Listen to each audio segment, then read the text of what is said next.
When I got the call from Demi to be the special guest in her house, I think my initial reaction was a little bit overwhelmed with the idea of having to sort of decide these 6 very talented people's fate.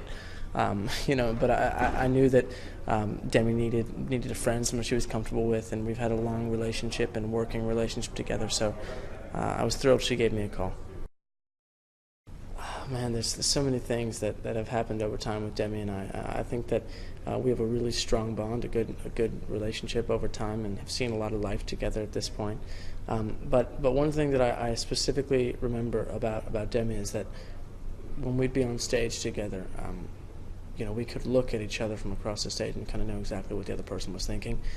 Whether it was a wrong note played on stage or someone in the audience was making us laugh, there was always sort of that bond that goes beyond words, really. And it's great to see that now 7 years into our relationship and friendship that we still have that. Even today, we're looking at each other across the room as the contestants were singing, and I think we knew exactly what the other one was thinking.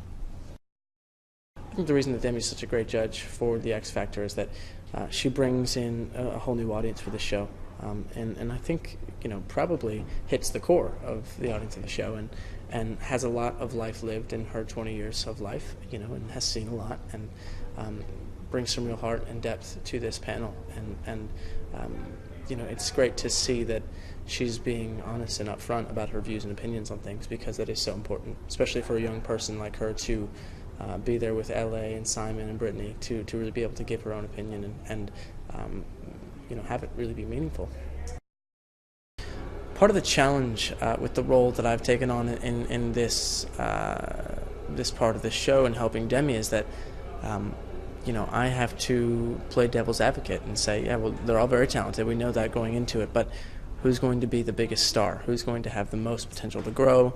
And who can maybe win this competition from this group? I think my main bit of advice was to take a few deep breaths. This is all so overwhelming. I was saying to Demi just before they all came out to sing for us that if I had to be under this kind of pressure, I don't know that I would have done nearly as well as some of these people did. So taking those deep breaths and thinking about every element of your performance is crucial. And not to sound cliche, but give it your best. That's all you can do at the end of the day.